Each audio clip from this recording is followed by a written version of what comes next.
Hello dear learners. आज के हमारे इस वीडियो में हम लोग बात करेंगे नेक्स्ट चैप्टर के बारे में, जो कि है solar radiation, heat balance and temperature. और इससे पहले हमने composition and structure of atmosphere के बारे में पढ़ लिया है अच्छे से, जिसके 2 पार्ट्स मैंने जो है बना दिए गए हैं वीडियो के अंदर, आप देख सकते हैं उनको। और क्योंकि उस चैप्टर में जो मैंने कंसेप्ट्स बताए हैं वो बहुत सारे कंसेप्ट्स इसी चैप्टर में फिर से रिपीट होंगे, तो अगर आपने वो पार्ट्स नहीं देखे हैं तो एक बार पहले देख लें, अच्छे से समझ लें, उसके बाद में इस वीडियो को देखें। ठीक है, तो solar radiation, heat balance and temperature ये हमारा चैप्टर है। बट इसको स्टार्ट करने से पहले मैं कुछ बेसिक चीज़ें आपको बताना चाहूँगी जो कि बुक में नहीं दी हुई है, तो आप इसे कहीं अगर नोट्स बना रहे हैं तो उसे कहीं नोट कर लें। देखिए, सबसे पहले हमें पता होना चाहिए कि हमारी अर्थ पे जो सोर्स है एनर्जी का, सबसे बड़ा बिगेस्ट सोर्स है एनर्जी का, वो क्या है? खुद सन है। सन में खुद में ये इतनी एनर्जी या इतनी हीट कहाँ से आती है? वो उसका जो सोर्स है वो है न्यूक्लियर रिएक्शन, यानी कि सन में न्यूक्लियर रिएक्शन होता है, जिसको बोलते हैं नाभिकीय अभिक्रिया। ये रिएक्शन किन गैसेस के बीच में होता है? ये होता है हाइड्रोजन और हीलियम के बीच में। ठीक है, हाइड्रोजन और हीलियम गैसेस के बीच में न्यूक्लियर रिएक्शन होता है, जिसकी वजह से बहुत ज़्यादा क्वांटिटी में हीट निकलती है। ये हीट हमें मिलती है। ठीक है, अब देखिए, एक और नियम मैं आपको बताती हूँ जिसको लॉ ऑफ रेडिएशन कहा जाता है, रेडिएशन का नियम। वो नियम ये कहता है कि अगर किसी भी ऑब्जेक्ट का टेम्परेचर 0 डिग्री से ज़्यादा है, ठीक है, किसी भी ऑब्जेक्ट का, किसी भी वस्तु का टेम्परेचर 0 डिग्री से जब भी ज़्यादा होता है तो उससे रेडिएशन निकलने लगती है। वो रेडिएशन या विकिरण जो है वो किस रूप में निकलते हैं? इलेक्ट्रोमैग्नेटिक वेव के रूप में निकलते हैं। ठीक है, किस रूप में निकलते हैं? इलेक्ट्रोमैग्नेटिक वेव के रूप में। इसलिए हमारे सन से भी ये एनर्जी निकलती है, क्योंकि सन का टेम्परेचर भी 0 डिग्री से ज़्यादा है। ठीक है, अब ये इलेक्ट्रोमैग्नेटिक स्पेक्ट्रम एक वर्ड यहाँ पर आया है, या इलेक्ट्रोमैग्नेटिक वेव एक शब्द यहाँ पर आया है, ये क्या होता है? तो देखिए, सन से जो एनर्जी निकलती है वो हमारे अर्थ पर जब पहुँचती है तो किस रूप में पहुँचती है? इलेक्ट्रोमैग्नेटिक स्पेक्ट्रम के रूप में पहुँचती है। इस स्पेक्ट्रम को हम 2 तरीके से समझ सकते हैं, 2 तरीके हैं इसको समझने के। एक होता है वेवलेंथ जिसे हम लैम्डा बोलते हैं साइंस की लैंग्वेज में। एक होती है फ्रीक्वेंसी, जिसे बारंबारता कहा जाता है, यानी कोई चीज़ कितनी बार बार हो रही है, कितनी फ्रीक्वेंटली हो रही है। तो वेवलेंथ को देखते हैं सबसे पहले, ये क्या होती है? वेवलेंथ का मतलब होता है जब भी कोई रेडिएशन हमारी तरफ आ रही होती है तो उस रेडिएशन के जो ये ऊपर वाले जो दोनों हिस्से होते हैं, इन दोनों पार्ट्स को, इन पॉइंट्स को हम क्या कहते हैं? क्रेस्ट या फिर शीर्ष कहा जाता है। ठीक है, इन दोनों ऊपर उठे हुए हिस्सों को क्या कहा जाता है? शीर्ष या क्रेस्ट कहते हैं। तो 2 क्रेस्ट के बीच की ये जो डिस्टेंस होती है, इसको हम क्या कहते हैं? वेवलेंथ। 2 क्रेस्ट के बीच की डिस्टेंस को वेवलेंथ कहा जाता है। ठीक है, अब ये वेवलेंथ कभी कभी कम होती है, कभी कभी ज़्यादा होती है, यानी कि कभी इस तरीके से भी होती है, आप देख सकते हैं कितना ज़्यादा डिस्टेंस है, और कभी कभी ये डिस्टेंस इतनी सी भी होती है। तो वेवलेंथ कभी कम कभी ज़्यादा, दोनों तरीके से हो सकती है। और वेवलेंथ और फ्रीक्वेंसी में ऑपोजिट रिलेशन होता है। अगर वेवलेंथ ज़्यादा होती है तो फ्रीक्वेंसी कम होती है, और फ्रीक्वेंसी ज़्यादा होती है तो वेवलेंथ कम होती है। ठीक है, तो इसको हम ऐसे भी लिख सकते हैं कि lambda is inversely proportionate to frequency, यानी फ्रीक्वेंसी ज़्यादा है तो लैम्डा कम होगा, लैम्डा ज़्यादा है तो फ्रीक्वेंसी कम होगी। ठीक है, दोनों में से उल्टा रिलेशन होता है। अब जब भी वेवलेंथ कम होती है, ठीक है, यहाँ ध्यान देने की ज़रूरत है कि जब भी वेवलेंथ कम होती है तो उसे हम बोलते हैं शॉर्ट वेव, यानी कि लघु तरंगें। कहाँ से आती है? वो सन से आती है। लेकिन इस तरीके की शॉर्ट वेव्स के अंदर फ्रीक्वेंसी जो होती है वो ज़्यादा होती है, क्योंकि अभी हमने पढ़ा था ना कि दोनों में उल्टा रिलेशन होता है। तो अगर वेवलेंथ कम है तो फ्रीक्वेंसी ज़्यादा होगी, और फ्रीक्वेंसी ज़्यादा होती है तो ऐसी वेव से निकलने वाली एनर्जी भी ज़्यादा होती है। ठीक है, यानी कि अब नियम क्या समझ में आया हमें कि वेवलेंथ कम होगी तो फ्रीक्वेंसी ज़्यादा होगी, फ्रीक्वेंसी ज़्यादा होगी तो एनर्जी भी ज़्यादा होगी। ठीक है, ये वाला केस कौन सा हो गया? ये सन का केस हो गया। सन वाले केस में ऐसा होता है कि सन से शॉर्ट वेव निकलती है, उसकी वेवलेंथ कम होती है बट उसकी फ्रीक्वेंसी ज़्यादा होती है और उसकी एनर्जी भी ज़्यादा होती है। इसी तरीके से जब वो वेवलेंथ या फिर जब वो शॉर्ट वेव्स जो होती है वो हमारी अर्थ तक पहुंचती है, क्योंकि सन से जो सूर्य की किरणें आती है वो हमारी अर्थ तक तो पहुंचती है। जब वो हमारी अर्थ पे पहुंचती है तो हमारी अर्थ का टेम्परेचर भी 0 डिग्री से ज़्यादा हो जाता है। तो 0 डिग्री से ज़्यादा होने की वजह से हमारी अर्थ भी अपने अंदर से हीट को रेडिएट करने लगती है उस रेडिएशन के नियम के अकॉर्डिंग। तो अर्थ में से भी रेडिएशन निकलने लगते हैं, लेकिन क्योंकि अर्थ का टेम्परेचर सन के जितना ज़्यादा नहीं है, इसलिए अर्थ से जो रेडिएशन निकलती है वो कैसी होती है? वो लॉन्ग वेव होती है, क्योंकि उनकी जो वेवलेंथ होती है वो ज़्यादा होती है, इसलिए उससे निकलने वाली वेव्स कैसी होती है? लॉन्ग वेव होती है। और क्योंकि अगर वेवलेंथ ज़्यादा होगी तो फ्रीक्वेंसी कैसी होगी? लो होगी, कम होगी, और इसलिए एनर्जी भी उसमें सन की तुलना में कम होती है। ठीक है। तो अब आपको आई होप आपको ये सारी चीज़ें समझ में आ गई होगी कि हमारी अर्थ के ऊपर सबसे बड़ा सोर्स क्या है एनर्जी का, खुद सन है। उसमें न्यूक्लियर रिएक्शन होता है हाइड्रोजन एंड हीलियम गैस में। उसके बाद में हमने देखा कि रेडिएशन का नियम क्या कहता है कि कोई भी ऑब्जेक्ट का टेम्परेचर अगर 0 डिग्री से ज़्यादा होता है तो उससे रेडिएशन निकलने लगती है, विकिरण निकलने लगती है।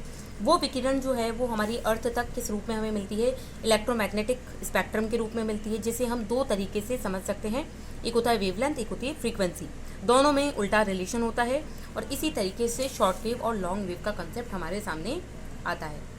उम्मीद करती हूँ आपको ये शॉर्ट वेव और लॉन्ग वेव क्यों आती है सन से और अर्थ से ये क्लियर हो गई होगी, क्योंकि बुक्स में सिर्फ इतना ही लिखा रहता है कि सूर्य से जो किरणें निकलती है वो लघु तरंगें होती है, शॉर्ट वेव्स होती है। अर्थ से जो निकलती है वो टेरेस्ट्रियल वेव्स होती है, पार्थिव विकिरण होती है, और वो दीर्घ तरंगें होती है, लॉन्ग वेव्स होती है। बट ये लॉन्ग और शॉर्ट होती क्यों है ये बुक में नहीं लिखा रहता है, तो ये मैंने आपको पहले ही समझा दिया है। उम्मीद करती हूँ यहाँ तक आपको क्लियर हो गया होगा। चलिए अब आते हैं हम हमारे चैप्टर पे, जो कि हमारा मेन पार्ट है चैप्टर का, जिसको हम स्टार्ट करते हैं। तो उसी चैप्टर को शुरू करते हैं। इससे पहले ये चैप्टर स्टार्ट करने से पहले देखिए, मैं मुझसे कल एक दो स्टूडेंट से पूछा था कि मैम जो चैप्टर आपने एटमॉस्फेयर का पढ़ाया है उसमें लैब असिस्टेंट में क्वेश्चन कहाँ से आए हैं। तो देखिए लैब असिस्टेंट में एक क्वेश्चन तो ये पूछा था कि विषुवत वृत्त के ऊपर क्षोभ सीमा में हवा का तापमान कितना होता है, -80 डिग्री। यानी ट्रोपोपॉज जो हमने कल पढ़ी थी उसमें इक्वेटर के ऊपर जो ट्रोपोपॉज की हाइट होती है उसमें टेम्परेचर कितना होता है, -80। क्यों? क्योंकि इक्वेटर के ऊपर तो ट्रोपोपॉज की हाइट ज़्यादा होती है ना, इसलिए जितना ऊंचाई पे जाएंगे उतना टेम्परेचर कम होता जाएगा। जबकि पोल्स के ऊपर जो ट्रोपोपॉज है उसमें टेम्परेचर -45 ही मिलेगा। ये क्वेश्चन एक तो लैब असिस्टेंट में आया था और एक यही इसी पेज से ये क्वेश्चन भी लैब असिस्टेंट में आया था। ये क्वेश्चन था 115 नंबर का क्वेश्चन था कि जो आयंस होते हैं वो कौन से मंडल में पाए जाते हैं, या फिर इस तरीके के क्वेश्चन पूछा था कि रेडियो वेव्स जो होती है वो हमारी अर्थ तक वापस पहुंचती है, वो कौन से स्फीयर से टकराकर हमारी अर्थ पे वापस आती है। तो आयनोस्फीयर था, आयन मंडल था, तो आयन मंडल ही ऑप्शन में दिया हुआ था और 115 नंबर का ये क्वेश्चन था। तो एक ही चैप्टर से दो क्वेश्चन हमारे लैब असिस्टेंट में पूछे हुए थे। ठीक है, तो चलिए आज का चैप्टर स्टार्ट करते हैं हम लोग, सोलर रेडिएशन और जो है हीट बैलेंस। ठीक है, इंग्लिश हिंदी दोनों में हम लोगों के सामने है, बुक्स हम दोनों से पढ़ेंगे। तो देखिए, क्या आप अपने चारों तरफ वायु को महसूस करते हैं? क्या आप जानते हैं कि हम वायु के एक बहुत भारी पुलिंदे यानी पाइल ऑफ एयर के अंदर रहते हैं? हम वायु में सांस लेते हुए सांस द्वारा वायु को बाहर निकालते हैं, यानी इन्हेलेशन भी करते हैं ऑक्सीजन के रूप में, और एक्सेलेशन भी करते हैं यानी कार्बन डाइऑक्साइड हम बाहर निकालते हैं। परंतु उसे महसूस तभी करते हैं जब ये गतिमान होती है, यानी इसमें कोई मूवमेंट होता है तभी ये हमें फील होती है। बिना मोशन के तो ये हमें फील ही नहीं होगी। इसका मतलब ये हुआ कि जब भी मोशन होता है यानी कि कोई गति होती है, उस वायु को क्या कहा जाता है, पवन कहा जाता है। मैंने आपको ये चीज़ कल भी समझा दी थी कि दो वर्ड्स हम लोग यूज़ करते हैं, एक वर्ड होता है एयर और एक वर्ड यूज़ होता है विंड।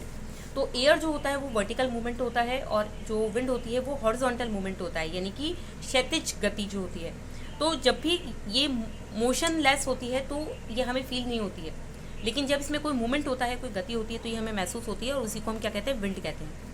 आप जानते हैं कि पृथ्वी चारों ओर से वायु से घिरी हुई है, इसे ही हम क्या कहते हैं, वायुमंडल कहते हैं। तो एटमॉस्फेयर बेसिकली क्या है, हमारे अर्थ के चारों तरफ एक आवरण है, एक लेयर है, एक कवरिंग है, जो कि बहुत सारी गैसेस से मिलकर बना हुआ है। बहुत सारी गैसेस के बारे में आपको मैंने बता दिया था कि गैसेस भी दो तरीके की हो सकती है, कांस्टेंट होती है, कुछ स्थिर होती है, और कुछ जो है वेरिएबल होती है। अब आपको चलिए मैं यहाँ पे एक क्वेश्चन आपसे पूछ भी लेती हूँ, आप जानते होंगे तो आपने अगर मेरे प्रीवियस वीडियोस देख ली हैं एटमॉस्फेयर वाले, तो आप बताना मुझे कि कांस्टेंट गैसेस कौन सी थी।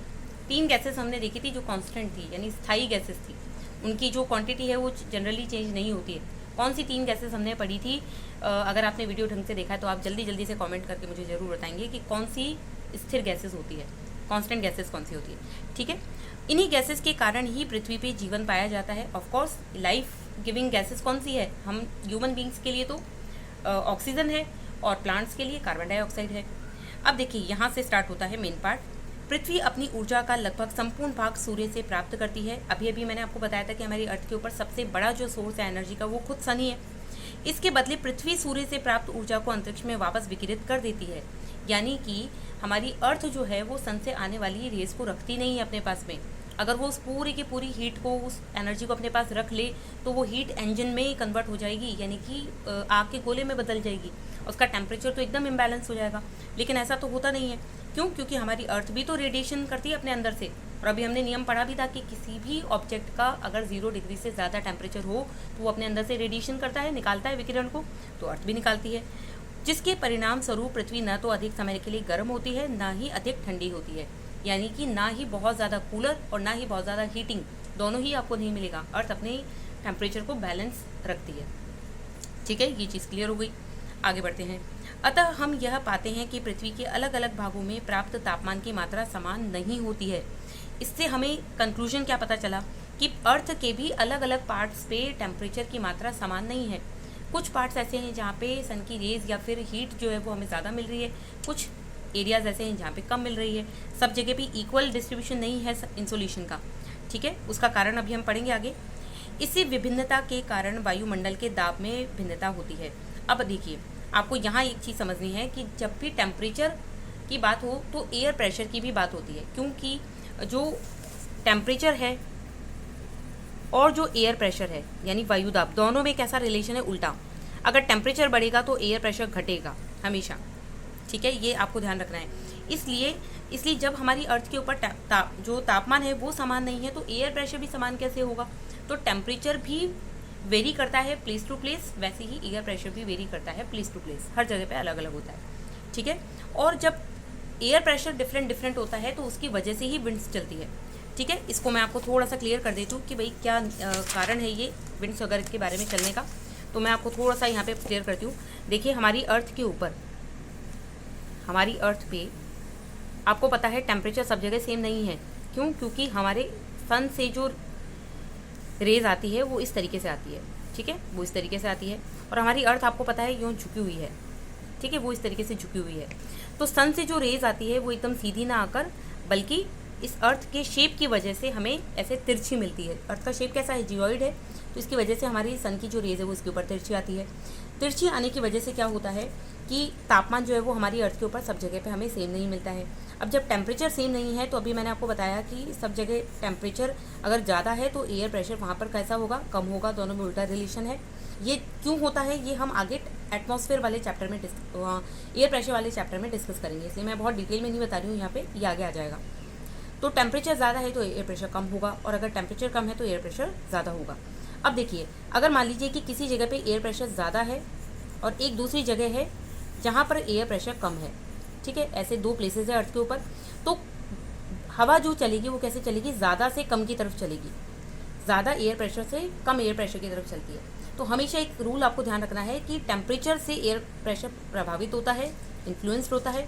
और किसी जगह पे अगर एयर प्रेशर ज़्यादा है और किसी जगह एयर प्रेशर कम है तो दोनों के डिफरेंस के अकॉर्डिंग ही विंड जो है वो चलती है। साइक्लोन भी ऐसे ही चलते हैं। क्यों? क्योंकि साइक्लोन जब चलते हैं तो हाई प्रेशर और लो प्रेशर का डिफरेंस जो होता है, अंतर बहुत ज़्यादा होता है।